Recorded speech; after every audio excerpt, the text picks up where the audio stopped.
Que choisir entre lunettes de soleil et masque pour la neige? C'est ce qu'on va voir maintenant.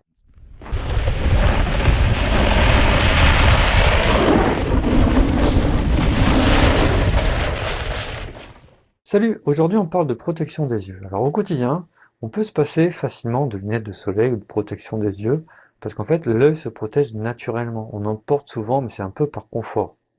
Par contre en altitude, là c'est pas une question de confort, ça peut être dramatique. La lumière peut être extrêmement intense, sans même parler du reflet sur la neige. En plus de ça, il y a le vent, il y a le froid, il y a plein de choses qui agressent l'œil. Donc on n'a pas le choix, on est obligé de se protéger les yeux. Il y a deux solutions possibles, soit les lunettes de soleil, soit les masques. Alors les lunettes, ça a plusieurs avantages. C'est compact et léger, ça tient dans une poche. Leur opacité peut être variable automatiquement en fonction de la lumière. Ça permet en fait d'avoir toujours une protection adaptée. Et ça permet aussi de bien voir ses pieds et ses jambes. Ça en ski, c'est utile. C'est sympa de voir un peu où travaillent ses pieds.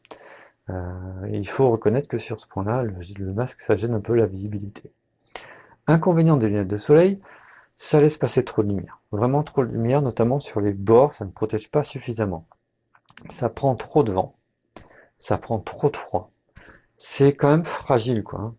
Et si on porte des lentilles, alors là on oublie, ça protège pas suffisamment, c'est pas très agréable. Bref, ça suffit pas en général.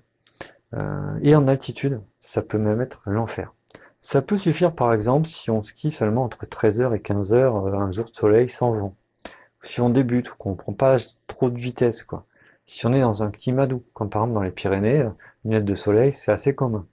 Mais voilà, dans les Alpes en altitude, c'est un petit peu limite, quoi, parce que dès qu'on monte en altitude, là on change de monde et c'est pas la même chose.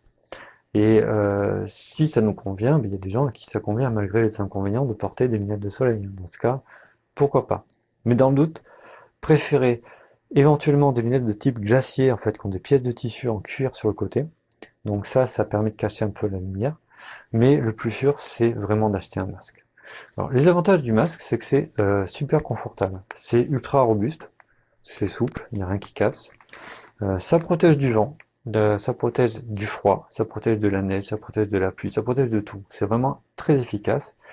Et ça s'utilise aussi avec des lunettes de correction classiques. En fait, on peut mettre ces lunettes de correction si on en a, ou ces lentilles sans aucun souci. Le masque a des inconvénients.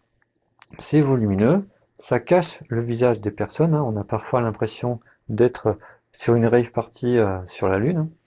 L'opacité est fixe, donc le masque standard qui est adapté au temps qui est ensoleillé n'est pas forcément adapté pour les temps de brouillard ou le mauvais temps. Donc il vaut mieux avoir un second masque pour ça sur soi. Autre inconvénient, c'est difficile de le nettoyer, voire impossible, surtout si le constructeur est un imbécile. Parce que la vitre, elle peut devenir grasse, hein, c'est le cas très facilement, avec les doigts qu'on évite de mettre en général, mais ça arrive, et surtout avec la protection solaire. C'est le cas aussi pour des lunettes, hein. Et par contre, les lunettes, c'est plus facile à nettoyer. Donc personnellement, moi je démonte la vitre et je la lave régulièrement, directement sous l'eau tiède avec du savon. Voilà. Autre point à noter, c'est qu'une vitre, elle peut être fragile, notamment dans le cas de vitres miroirs. Celles qui reflètent, on ne voit pas vos yeux. Dans ce cas, faire très attention, rangez bien votre masque dans une boîte de protection. Voilà. Parce que c'est souvent dans le transport que les problèmes arrivent. Et donc, voilà, si on met une boîte de protection, ça évite les problèmes. Donc, c'est pas un investissement inutile. Voilà, les verres qui sont moins brillants, comme cela en fait, hein, juste opaques. Moi, j'y suis revenu, hein, j'ai porté longtemps des vitres miroirs. J'y suis revenu parce que c'est plus solide. Ça peut se rayer pendant des années sans que ça gêne la vision. Les vitres miroirs, la moindre rayure, ça peut gêner un petit peu. Et puis bon, les gens voient vos yeux, ça fait un petit peu moins impersonnel. Alors, pour finir sur le masque, avoir un deuxième masque pour les temps qui sont couverts ou en cas de brouillard, c'est très judicieux. Alors, le second masque, il n'est pas seulement moins opaque, il est aussi dans une teinte, dans une couleur qui permet de mieux distinguer les reliefs quand la lumière est faible. Alors en pratique, son deuxième masque, tout simplement on le laisse dans une poche ou dans le sac, dans une boîte éventuellement, et puis en cas de besoin, on échange. Sur le choix du second masque, en gros, il y a deux possibilités.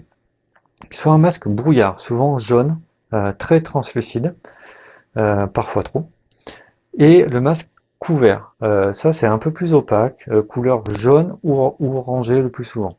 Donc pour choisir entre les deux, tout dépend en fait d'où on est.